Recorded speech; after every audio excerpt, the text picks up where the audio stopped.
on this. And I'm going to share my screen so you don't have to look at me. More importantly, we look at some animations. Okay. Oh, this is the one. Okay.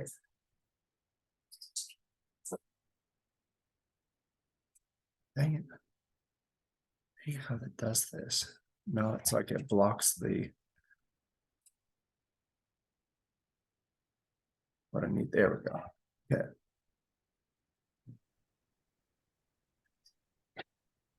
Okay, so we ended talking about enzymes and about the induced fit model and how they can accomplish, well, they lower activation energy for chemical reactions. You can open it, honey. They lower the reaction, the activation energy for reactions, and really so they basically make chemistry happen in the body. So here's a typical enzyme, and remember, it is a protein molecule. That's important. Later we're going to find out, because really, honestly, a lot of this stuff really only becomes interesting once it starts breaking down, once there's a disease of an enzyme and we need to understand how it is that works. And we're going to, this will all connect back to genetics. Okay. So, but for now, this is the basic part of it, is understanding what an enzyme is, what it does, and how it does this. Okay, so here's this protein molecule. Speed up chemical reactions in the cell. A special region on the enzyme, called the active site, has a shape that fits with specific substrate molecules. An enzyme works by binding to one or more specific molecules called reactants or substrates. There's the reactant, so we can foreshadow what's going to happen here. We're starting with 2 different substrates, and we're going to end with 1. So this would be an anabolic process. It would be an example of dehydration synthesis. Binding occurs at the active site. The enzyme and substrates form an enzyme-substrate complex. The interactions between the substrates and the enzyme stresses or weakens some of the chemical bonds in the substrates. These stresses encourage a link between the 2 substrates, leading to the formation of a different molecule. As a result of the chemical interactions within the active site, a new product is formed. The product is released from the active site. The enzyme assumes its original shape and is free to work again. Okay, so the important parts here. Okay. This reaction has specifically illustrated the formation. Okay, here we start. Here are the substrates, right? They come down, they attach at the active site. Let me mute this thing. They come down to the active site. They do a bond there because there's an affinity. Why do they bond there? It would be some kind of weak electrostatic type of bond. It's not forming a covalent bond, obviously, but they're attracted to it, and they fit into the 3-dimensionally into that active site of the enzyme. Okay. Once they do, what does the actual protein do? Right. You'll see it's called induced fit. Once it fits in there, it causes a conformational change in the protein, and the protein changes shape. And what that change does is it alters the interaction between the 2 substrates. It kind of smushes them together, right? And in doing so, a covalent bond is formed. We have anabolized or synthesized a new product. Okay. The other important part of this is once the enzyme substrate complex leaves, the enzyme goes back to its original shape. Right. So why is that important? That tells us that enzyme can be reused over and over again. Okay. So it's not a one and done thing. The enzyme attaches substrate, changes shape, causes a bond, breaks a bond. The product leaves, enzyme goes back to the original shape, and this can go on again and again and again. Okay. So that's one example, right? Let me show you this other example, and you'll hopefully see And this is kind of put into a little bit more of a larger context of how this happens in your body. Enzyme sucrase. Sucrase resides on the surface of the microvilli on the intestinal epithelial mucosal cell surfaces. This animation presents a graphical representation of the way that sucrase catalyzes the hydrolysis of the common disaccharide sucrose, which we know as table sugar, into its component monosaccharides, glucose or blood sugar, and fructose or fruit sugar. Hydrolysis is accomplished because when the sucrose molecule binds to the active site of the enzyme's configuration is changed so that the oxygen bridge between the two monosaccharides is exposed to water molecules in the solvent. This exposure permits a water molecule to actually break the bond, the oxygen bridge, and attach the components of water, an OH to one of the monosaccharides and an H to the oxygen. Aha, see, there we go. Hydrolysis, right? We are taking a water, using the two constituent parts of it, breaking the covalent bond between the two monosaccharides. So I'm hoping here you're seeing some of these things that kind of all coming together. Chapters 3, chapter, so on and so forth. 20 spots to go and take. Okay, and so which is still attached the to the enzyme, second monosaccharide. This effectively cleaves the bond between the two monosaccharides and converts the disaccharide into two separate sugars. Once this is accomplished, the enzyme's configuration is changed back to the original shape. The two monosaccharides float away, and the site becomes available for another sucrose molecule to bind, change the enzyme's configuration, and be hydrolyzed. This action can be repeated many times until the enzyme becomes denatured, is inhibited, or just wears out. Yeah. Very 75 cool cent stuff. bonus win. Pizza Hut, sorry. Damn it. It's like a trap. Okay. I'm gonna go back to chapter 6 and pick up where we left off on the notes. So I'm hoping, and if you guys have questions, just throw them in the chat. I'm happy to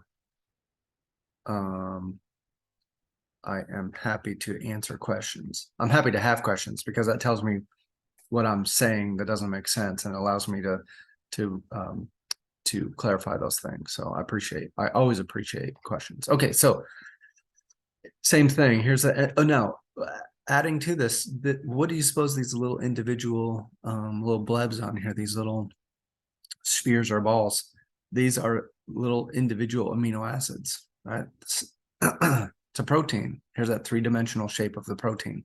Keep hammering on this idea of shape. Why? Because if the shape is not correct, then the job the enzyme does will not work, okay? Because the substrates fit into the active site because of the shape of the active site. If that's wrong, the enzyme doesn't work, okay? And there's so many diseases in humans that are caused by this type of situation, okay? So why does an enzyme help the substrate reach its transition state? Why does the enzyme help the substrate react? Okay, well, it does two things. Those substrates, it's kind of like a matchmaker, right? You know, those two people, they're perfect for each other, but one lives in this dorm, the other one lives in that dorm. You need to bring them together in physical space so that they can react together, right? So because it takes the two substrates and puts them into the active site nearby each other, they're more likely to react to each other, right? Provides an optimal environment for that reaction. It because of the induced fit and the conformation change, the enzyme contorts or stresses the individual substrates in such a way that it causes that covalent bond. It doesn't cause it, encourages that covalent bond to form, okay? And sometimes they actually temporarily react with the substrate to induce that chemistry, right? So after the reaction, the catalyzed reaction. What is a catalyzed reaction? Is a reaction that has happened because of an enzyme. The product is released and the enzyme becomes available. to catalyze another reaction. Okay, so the last part of this chapter pertains to the question of what are some things that can cause enzymes to work or not to work. This is called enzyme regulation. So enzymes, there's a variety of things that will affect their activity. Okay. And we know, like, for example, we're bringing it back to the class is about a cell. Cell's a living thing, has a metabolism, right? It's converting different types of different types of chemical products. And all of this chemistry is not happening all at the same time, right? So enzymes need to be controlled by the cell. So here's some things. These are down at the bottom. Enzymes can be regulated by these 3 bullet points. And I'm going to talk about those to some degree each. Okay. I don't know if there's a slide on temperature and pH. So I'll just mention this. This is a big one, and I kind of wish that there was I wish that there was a slide on this. Should have put one in. I believe in lab, probably next week, you're going to do a big lab on enzymes and looking at how pH affects enzymes. Temperature is another big one, right? As you guys, I think I put in the announcement, I'm home because my child is sick. She's actually not sick. I'm looking at her out there picking flowers and stuff right now, but I thought she was sick last night at 2 o'clock in the morning. So, but the scary thing about kids getting sick is the fever, right? And the reason that the fever is so scary relates to this exact slide right here, right? Why is it that a fever is dangerous? Because remember this idea of tertiary structure and secondary structure of a protein. Proteins are folded, right? They have these different interactions between amino acids along the chain, primary sequence chain, that leads to them folding up into a given shape. If you heat that protein to a high enough degree, some of those bonds start breaking, some of those interactions break down, and the protein actually unfolds. Okay, and at that point, that's called denaturation. If your proteins start denaturing in your body, that's what causes organ failure, right? Your kidneys fail, your livers fail, right? You can have a lot of brain damage. So this is not totally unrelated to this chapter. Well, you got to make these connections here. And then the other two here, there are other molecules that can inhibit an enzyme. Okay. I'm a very visual person. And I think even if you're not visual, you can really get a lot from these diagrams. In this diagram here, this comes right out of your textbook, biology 2nd edition. We have an enzyme. Okay, what does it look like? The job of this enzyme is basically, it's going to take the, let's see. Yeah, it looks like it takes a red square and, oh no, yeah, it takes this weird yellow shaped molecule with a square on the top and a diamond at the bottom, and it breaks them apart.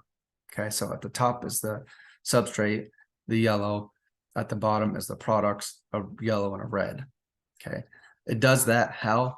Changing shape. It comes down, it changes some type of way the interaction between those two monomers and breaks that covalent bond by adding a water molecule, right?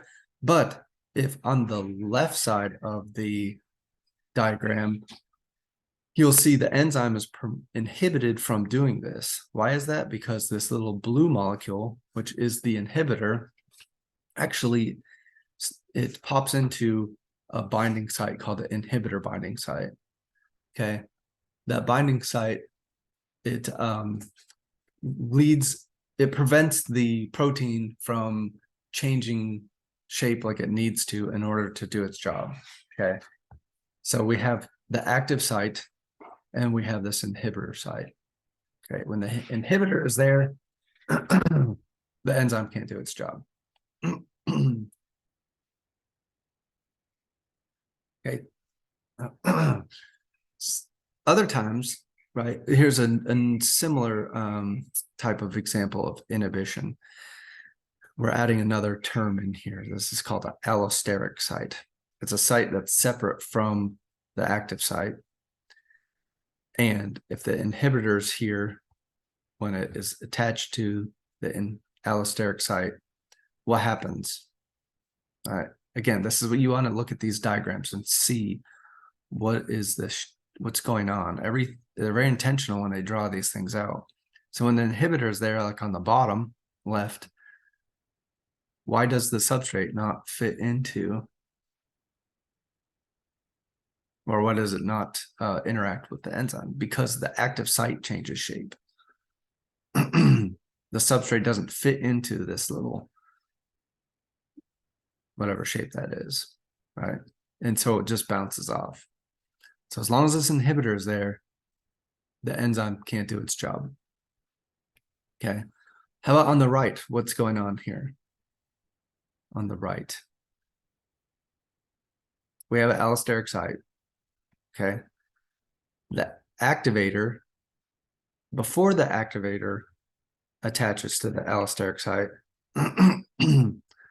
the active site is wrong. It is not open for business. It does not the right lock for the key that is the substrate. Once the activator attaches, active site changes shape, substrate fits in, boom, enzyme does its job. Okay, real world connection here. Erythromycin, a couple of other antibiotics, the way that they work, the mode of action for these antibiotics is they inhibit bacterial enzymes.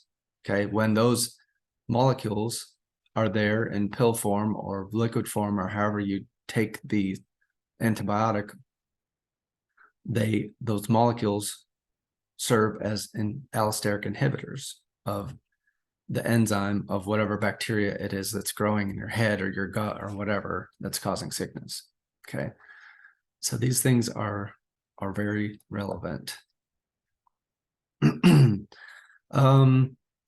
Nothing new here, just a new way to see the same that we've been talking about. I think that the more times you see this in different form, the more likely you're really going to understand this. So on the top, I can't really see it because it's blocked by the zoom thing, but right, what this tells me is must be a competitive inhibition.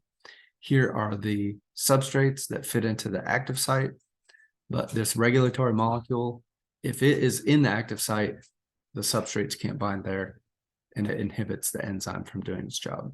So it is literally a competition, right? Remember those games you played in gym class where there's only one person could fit onto the little square, and if you got there first, someone else couldn't get there. It's the same type of thing. That's competitive inhibition. Activation, right? On the left, substrates can't fit into the active site because they're not big enough. They do on the right. Why? Because the regulatory molecule has changed the shape of the active site. And on the bottom, the regulatory molecule has just done the opposite. It changed the shape so that the substrate won't fit in there. Okay. Enzyme cofactors.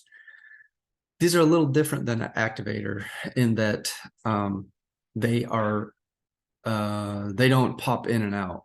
They don't control this in short term. These are things that need to be there alongside the enzyme. They're a coenzyme.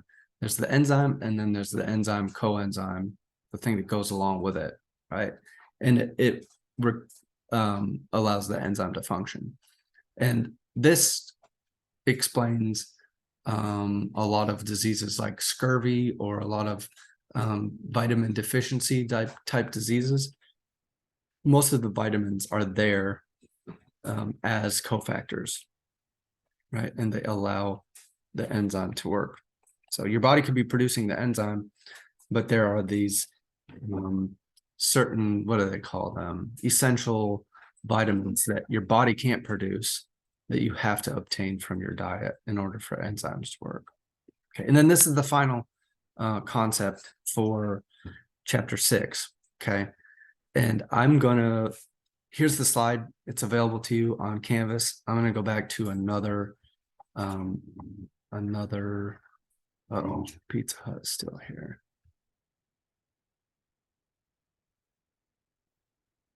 Yeah, here it is. Another McGraw-Hill.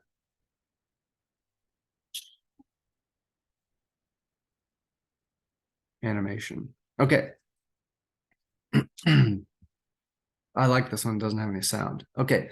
We have here this, if you remember very early in chapter 6, I talked about a metabolic pathway. And the idea there is that enzymes oftentimes work in conjunction with each other.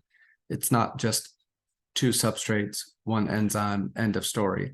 Oftentimes, there is a series of enzymes that work all on the same substrate. Okay, so here we go. We're going to start enzyme 1, right? Here comes the substrate, comes down, it is modified, goes to enzyme 2, it's modified further, goes to enzyme 3, enzyme 4, then there's the final product. Looks like a hot dog. Okay, so the first substrate was some kind of weird triangle, yellow triangle. The final product is a hot dog. Okay, so your body needs this little hot dog for something, but it has the building block is the yellow square. We'll call it the cheese, right? So we're turning cheese into hot dogs here. So each of those enzymes needs to be present and it needs to be functioning. Otherwise, that final product won't be made and then the cell may just shut down, right? So it's kind of like a factory production line, okay? There are intermediate steps required to get to our final product. Okay. So we keep building up. We're doing a lot of work. We're building up inventory. We're making a lot of hot dogs here, folks, right?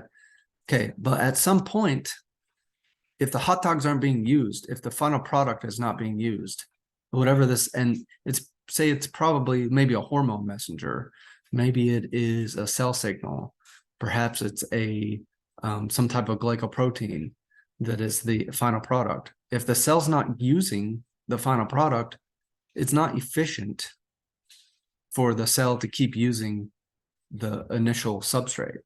Okay, cells are above all super efficient things. So the cells have evolved this, it's called feedback inhibition. It's a way to prevent the cell from just using up all of the substrate and making unnecessary product. And in fact, sometimes these final products can build up and become toxic. Okay, so does anybody, if you're looking at this figure, right, if you can look at this figure and kind of see what's going to happen, then that means you understand chapter 6, right? What's going to happen? Okay, so we're building up, got too many hot dogs. We got too much of this final product. One of those final products comes back to the enzyme 1, attaches to the allosteric site, and what's going to happen? You guessed it, folks. It changes the active site of first enzyme, and we have shut down the metabolic pathway. It is brilliant. So incredibly efficient and smart. Well, it's not really smart because cells are not sentient beings here, right? But the point is, right? The final product fits into the allosteric site, changes active site. Now, what's going to happen? Well, once all of these once the final product is used up, and then the cell uses this last final product here, that will pop off. It will be like a reverse here, right? It will pop off of the allosteric site, and then the active site will go back to normal shape, and it will be open for business again. Okay, I love this. I love these chapters. I think they're really cool. All right, so any questions about about this stuff, about enzymes, about chapter 6. Oh wait, somebody put something in the chat here. I'm so excited. Maybe not. Oh, I can minimize the Zoom box. Oh, thanks, Zach. I don't know how to do that. But anyways. Okay. Questions, folks. Anybody? I know somebody's got a question. It's not a matter of whether you guys have questions. It's a matter of whether you guys are willing to ask questions.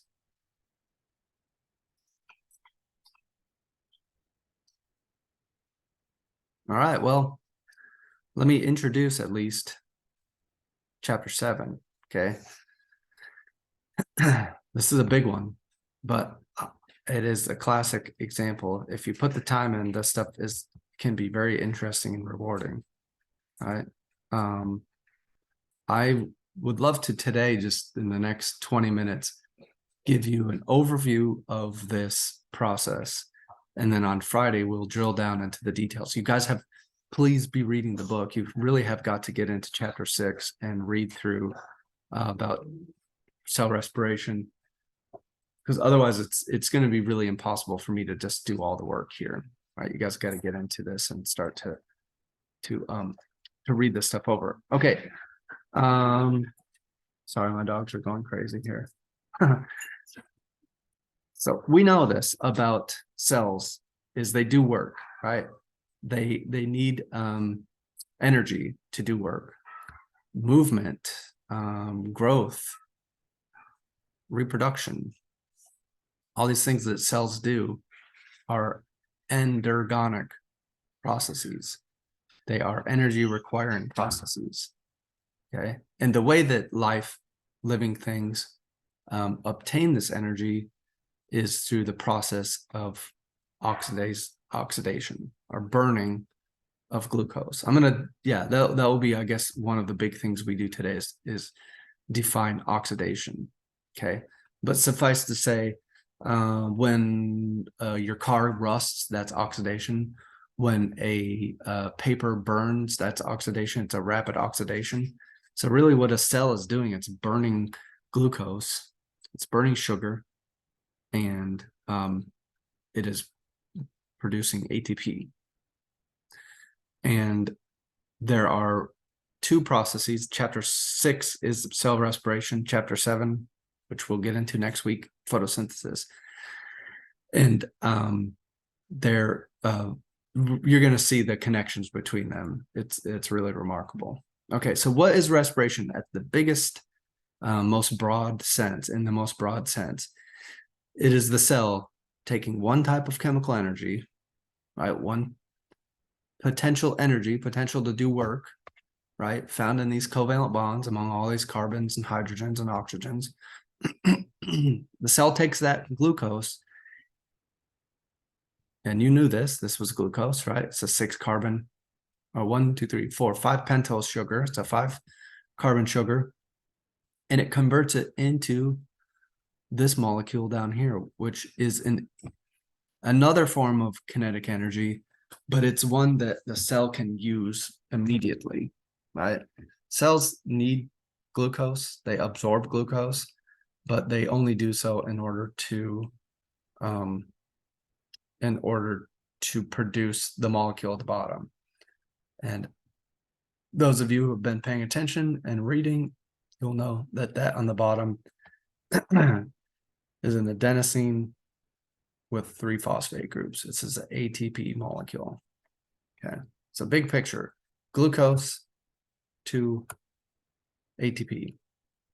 Okay. Most of chapter 6 will focus on aerobic respiration. Okay, that is aerobic indicates that it requires oxygen. This is a very efficient, the most efficient way to convert glucose to ATP. Lots of ATP produced. However, there are alternative pathways called anaerobic respiration, within which oxygen is not required. And this does happen in your body, right? If you get to the point where you are working out so hard that your lungs can't supply enough oxygen to your muscle cells, you go into anaerobic respiration. What's the problem with that? Only relatively few ATP are produced, and what else is produced is lactic acid. So these products of anaerobic respiration, as you'll see, are toxic. All right. So as I said, I think this, if I can tell you about oxidation and reduction and you get the big picture of what's going on, I think that we're going to be in good shape today. All right. So chemistry was not my strong point, but in these cases, in respiration and in photosynthesis, the whole point is about energetics. It is about movement of energy from one form to the other. It's conversion of energy, okay? And energy in the cell, energetics involve electrons, those negatively charged subatomic particles, okay? And in fact, this is the case with electricity. In your wires, this is the case for electricity and batteries. It's all just flow of electrons. So it's the same thing inside of a cell, okay? And we're going to talk about a lot of molecules. Some of these molecules have electrons to donate, right? Those are called reducing agents. So if a molecule donates or gives,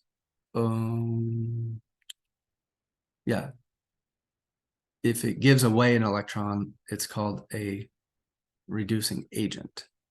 The ones that accept those electrons are called oxidizing agents, okay? So, but the molecule that gained the electron is reduced, okay? And the one that loses the electron is oxidized.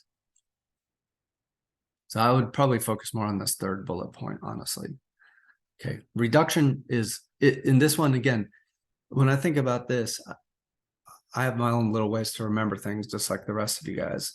If at first I thought, well, that doesn't make sense. If you're giving something away, how are you being reduced? What's being reduced, though, is the charge of the molecule, because the charge of an electron is negative. No, I'm sorry. That's asked backwards. If you're gaining something, you're being reduced. Yeah, if you're getting bigger, you're being reduced. Well, the size and the amount of energy in the molecule is not being reduced, the charge is being reduced. And if you're losing oxygen or losing electrons, you're being oxidized. Okay.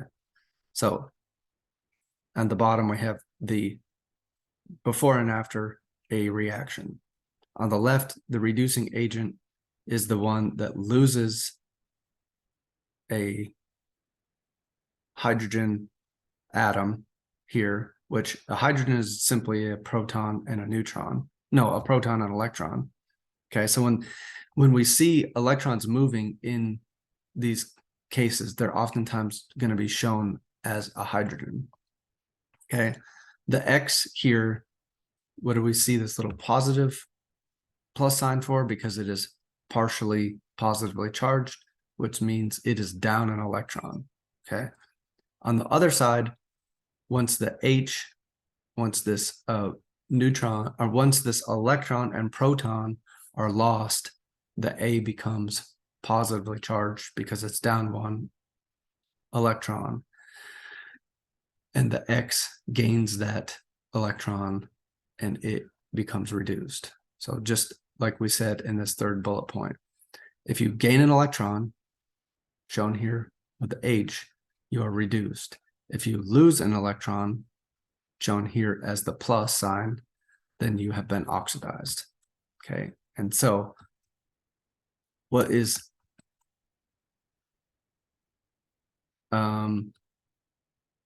cell respiration?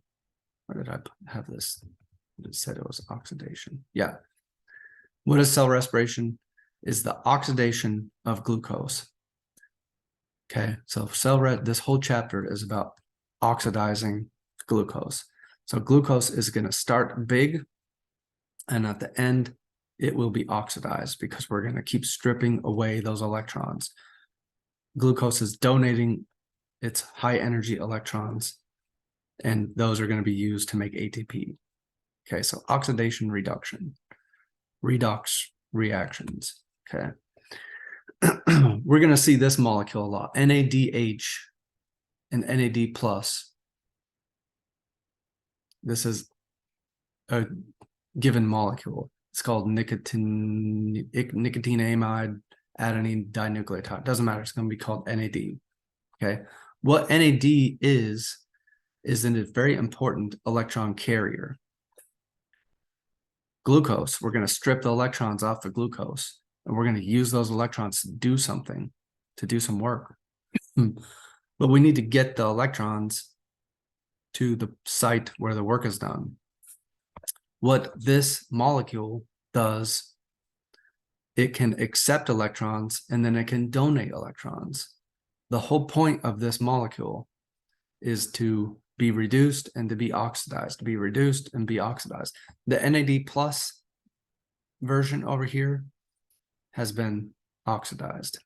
It has really, it's lacking right at the top of the molecule on this little nitrogenous base. There's a H on the left, and on the right, there's two H's, right? So NADH has accepted one hydrogen, so it's accepted one electron. The one on the left has donated one electron. So the one on the left is down an electron. The one on the right is up an electron. Okay.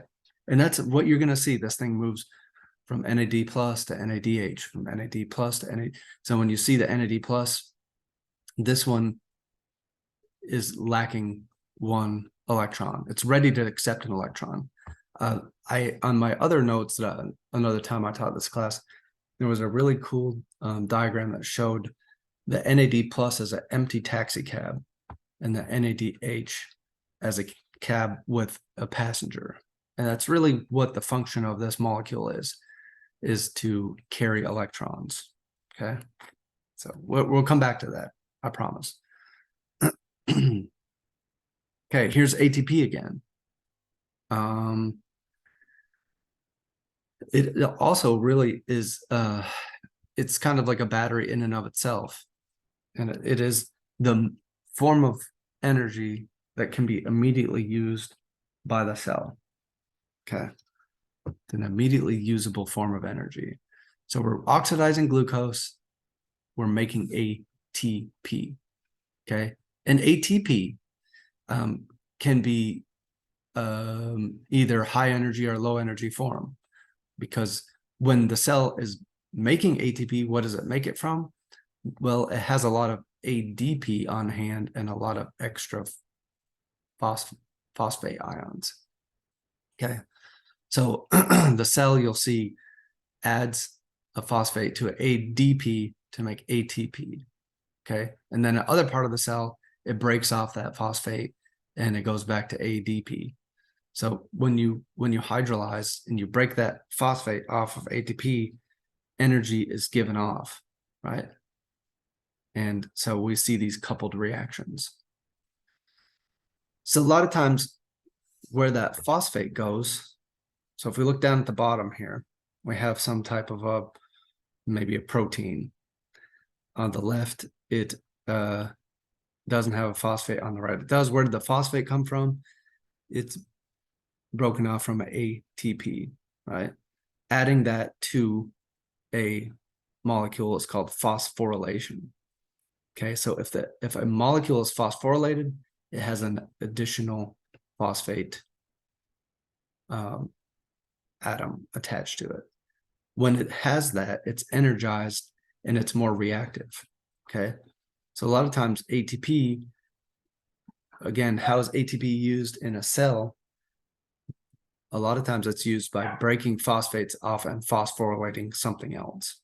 Okay, so I think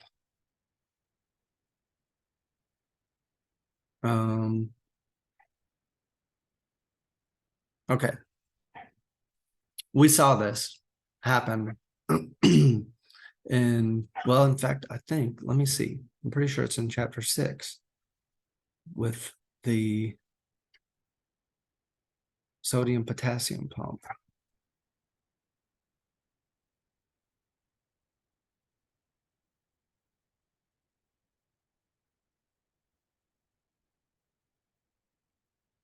Yeah, right here.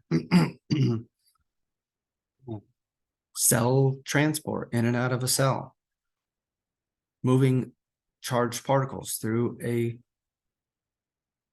amphipathic membrane, right? Here's the ATP, right? The phosphate is broke off, and it is what causes this protein pump to change shape and move the actual ions. So just why is ATP useful? All right. So reaction at the top we see is reversible. When we do in the cell, it's going back and forth, back and forth. We have the discharged battery, ADP and phosphate. We add that, we phosphorylate the ADP into ATP, right? And that is high energy and is used to do work, and it goes back to ADP. And then we take, so really this whole chapter is about this at the top. It's about moving from left to right. It's about adding a phosphate group and making ATP. Okay, and we're going to see there's 2 places during cell respiration where ATP is produced. There's 2 different distinctive ways that ATP can be produced. One is called substrate level phosphorylation, and it's basically a coupled exergonic reaction. An enzyme or a bond is broken, and the energy from that is used to add a phosphate to ADP. Okay, that happens a few times. Most of the ATP produced, 90% of ATP produced, is by this process on the bottom called chemiosmosis. Okay, that happens inside of the mitochondria on the intermembrane space. Okay, and that's going to be sort of like the culmination of this whole chapter, is when we talk about chemiosmosis, all right, during cell respiration. All right. I think we're doing just perfectly on time here. You definitely know this equation at the top. Okay, at first, panic ensues. What is this? But if you really take a minute to look at this equation at the top, C6H12O6 plus 6O2 yields CO2, H2O, and ATP. That is chapter 6. Okay, so what are we talking about? What is C6H12O6? Is glucose, right? Remember, what is it that defines carbohydrates? Is this ratio of carbons to hydrogens to oxygen, and this is a 6-carbon. Well, I said that wrong earlier. Yeah, glucose is not pentose. It has 6 sugars. Okay, so cell respiration uses glucose. It uses oxygen. What does it produce? CO2 and water, and most importantly, ATP. Okay. The glucose is there as potential energy. The glucose is there because of all of these myriad bonds. It's a high energy molecule. The oxygen is there really to we'll see is an electron acceptor at the end. The CO2 is there as a waste, right? We breathe in oxygen, we eat sugar, we breathe out CO2 as a waste product. Okay, the carbons in the carbon dioxide, in fact, came from the carbons in the glucose. As we break down the glucose, as we oxidize and strip away all those electrons, we have to get rid of those carbons. That goes off as carbon dioxide. And we'll see the function of the H2O. But what all of this is about, it's not about making carbon dioxide. It's not about making water. It's about making approximately 36 ATP. For every 1 molecule of glucose, we have 36 ATP produced. Okay. So main steps involved here. And we're gonna, on Friday, we will go through these individual steps, right? Glycolysis, we're gonna talk about where they happen. We're gonna follow the carbons. We're gonna start with glucose, end with CO2, and we're gonna show at what point is most of the ATP produced. And you know this because of the last slide. Where's 90% of ATP produced? In this very last step here.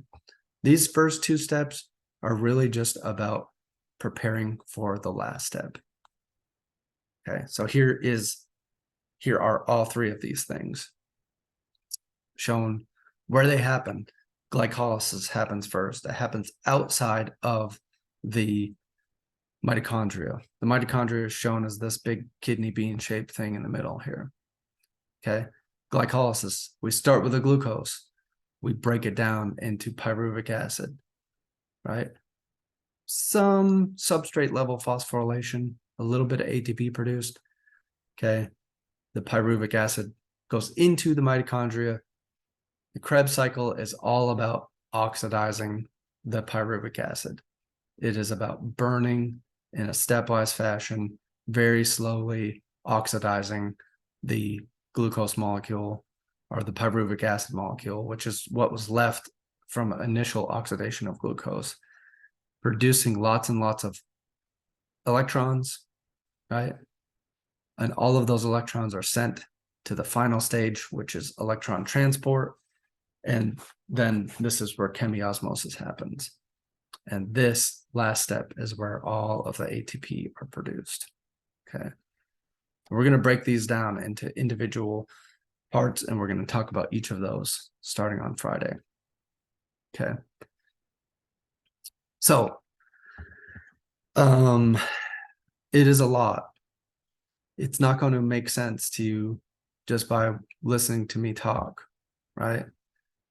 You really have to,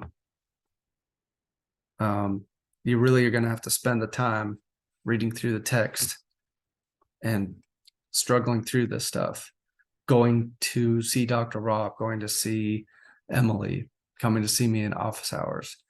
Some of you may be smart enough just to sit and listen to me talk for 15 minutes and understand this stuff. I would be very impressed with that. In reality, it's pretty tough stuff. My goal, I see my role as somebody to kind of pull out the main points, try to make some sense of this. But if you're not doing the reading before you come into class, it's going to be nearly impossible to really understand this stuff. So, but you can do this. I know you can. It's totally worth it. And, you know, that's just the reality of things. So I can hang out. That's the end of the formal lecture. I'm happy to stay here and take questions. If anyone has questions, you can put them in the chat. You can just speak out and ask me. I'm here. I'm your cheerleader. I want you guys to do well with this stuff. So lean on me and tell me what I can do.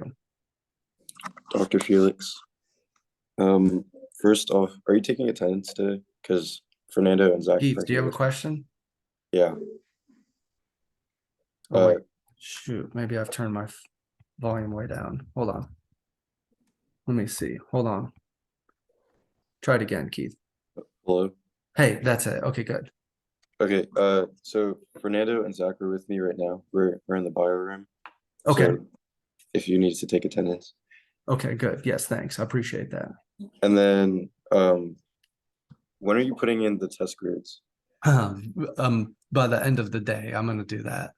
Cool. Thank you. Yep. Yeah, and we will we'll discuss that on Friday, about how to kind of dissect and understand how you did and take the lessons from that chapter. Because at first glance, this stuff is not cumulative, but then on 1.5 glances, you're going to see, yeah, actually, I need to know what an electron is when I'm talking about cell respiration, right? And I need to understand what a carbohydrate is when I'm talking about photosynthesis. I mean, it is all cumulative. It should, I hope, if I'm doing anything at all, I'm hoping to show how this stuff is building on this concepts are building on each other.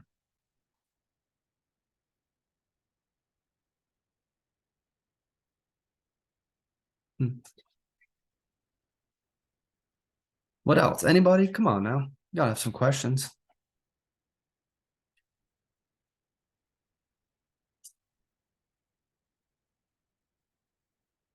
All right. Well, email them if you have them. And I hope you guys enjoy the rest of your day. And we'll talk to you real soon. I'll see you on Friday morning.